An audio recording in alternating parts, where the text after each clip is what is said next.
students, in this class we are going to start is the physical property of ether. In our previous class we finished the preparation of ether. Now we're going to do is the physical property of ether, after that the chemical property. In physical property of ether you have to remember two things: state and solubility or miscibility. State means solid, liquid, gas. So do remember, lower member of ether are gas, higher members have low boiling point with a pleasant smell. So lower members means methyl, ethyl, ether, dimethyl ether, diethyl ether. So their molecular weight is less, so they exist in gaseous state, whereas the higher members are liquid because molecular weight will be more, but those liquid have low boiling point because they don't form hydrogen bonding. Higher members of ether does not form hydrogen bonding, so they have low boiling point, but they have pleasant odor or smell, you can say. Now solubility or miscibility.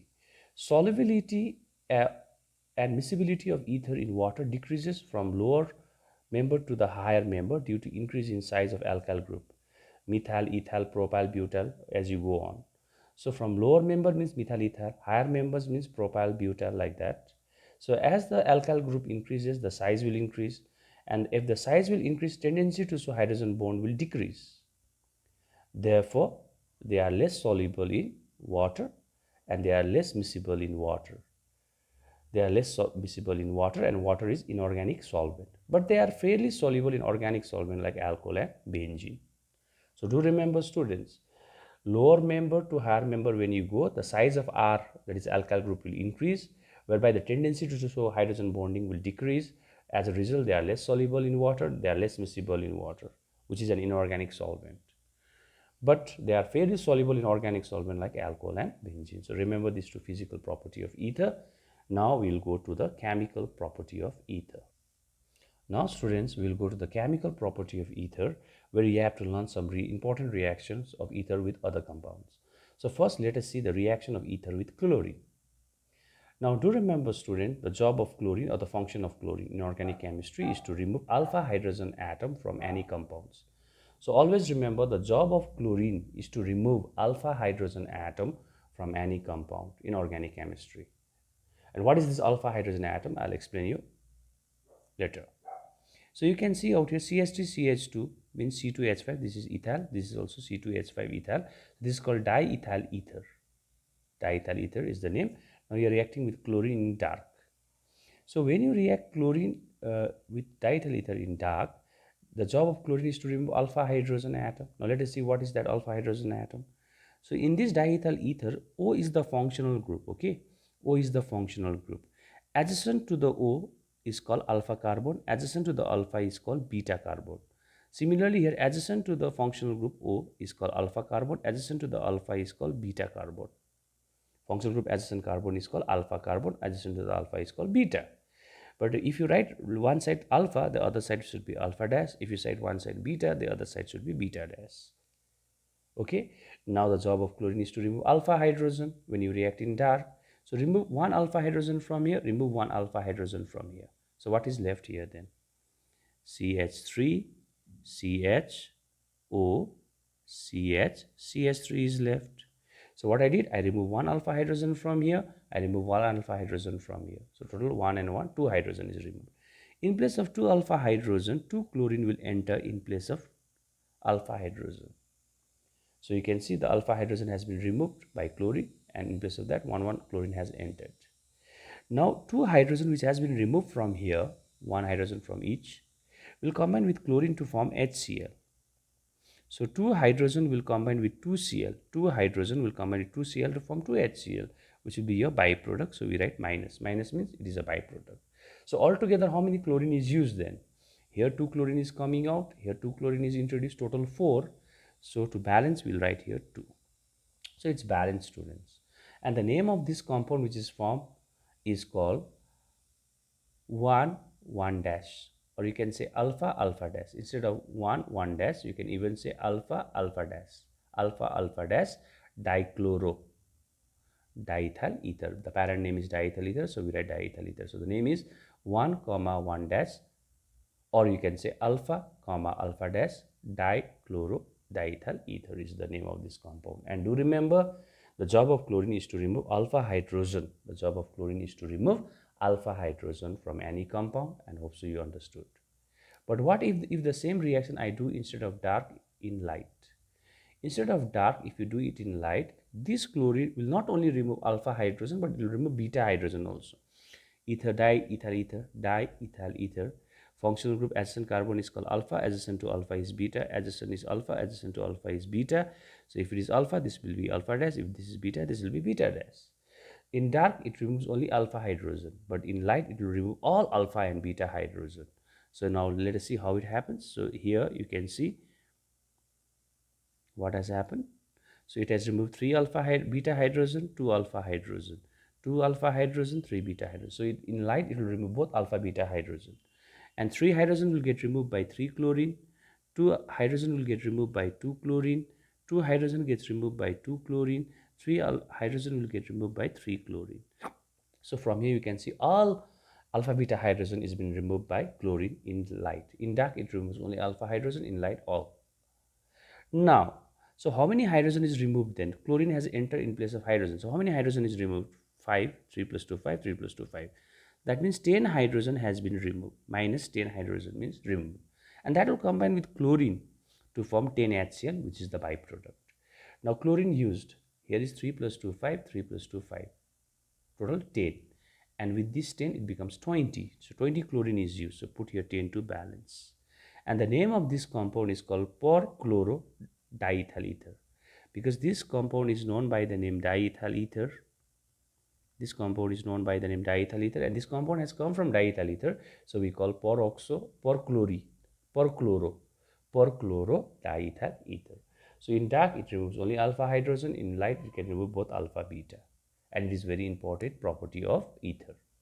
Now we got the second property of ether, that is called oxidation. Okay students, now we go to the next property, that is called oxidation.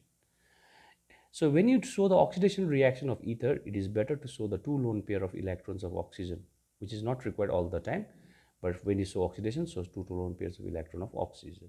So ROR is ether. You are reacting in presence of sunlight. So when you react ether in presence of sunlight, it will aerially oxidize, and aerial oxidation symbol is given by half oxygen. So when ether reacts with sunlight, it will get aerially oxidized, which symbol is half oxygen, in which this 2 and 2 will get cancelled. So if you cancel this 2 and 2, that means half oxygen actually means 1 oxygen. So this ether I have written as it is. You can see this ether I have written as it is. And this means how many oxygen? 1. So that you put out here. Okay, 1 oxygen. This half oxygen means 1 oxygen. 2 will get cancelled. Now this ether has 2 lone pair, you can see out here.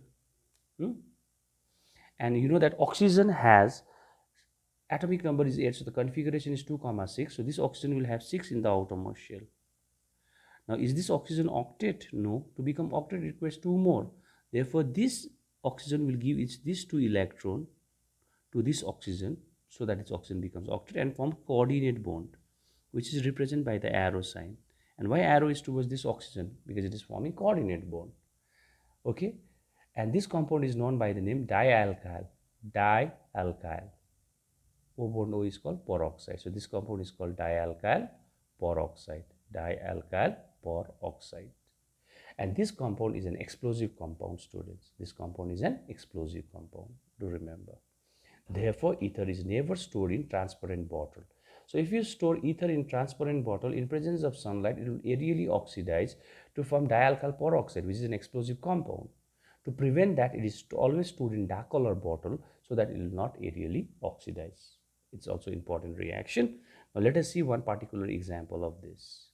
So you can see this is diethyl ether. In presence of sunlight, it will aerially oxidize. So I'll write down the same diethyl ether here, diethyl ether. And this half oxygen means 1 oxygen, and it has 6 in the outermost shell. And this oxygen and this oxygen and this oxygen has 2 lone pair, out of which 1 lone pair which it has, it will give it to this oxygen to become octet and forms coordinate bond. And the compound so formed is called diethyl peroxide. Diethyl peroxide. Peroxide means O bond O. O bond O is called peroxide, and the name is diethyl peroxide, which is explosive compound. So ether is an explosive compound. Therefore, it is always stored in dark color bottle. so that it will not react with sunlight and it will really oxidize to form dialkyl peroxide. It's a very important reaction, remember students. Now we go to the third chemical property of ether.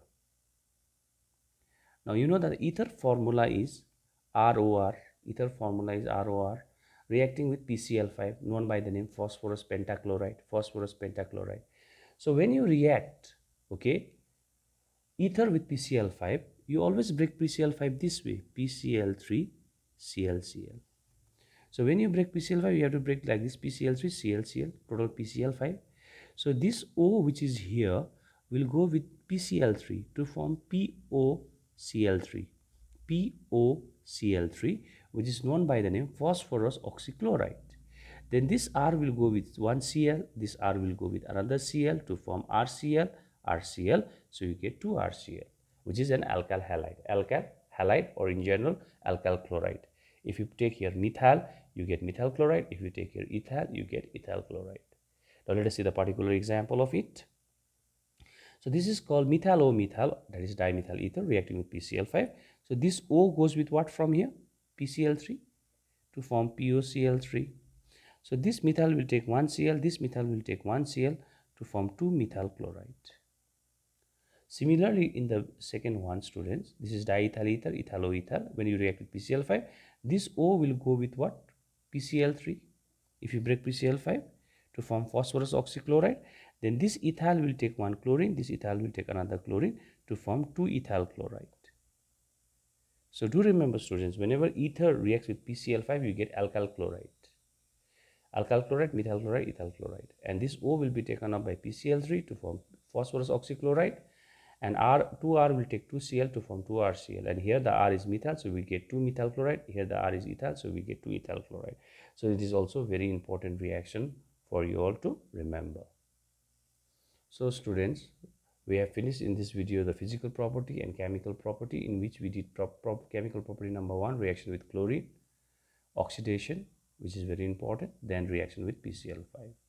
So there are last property which we will discuss in our next video, property number 4, chemical property number 4 of ether, and by that we'll end ether, then we go to alcohol, then to the phenol. Thank you very much.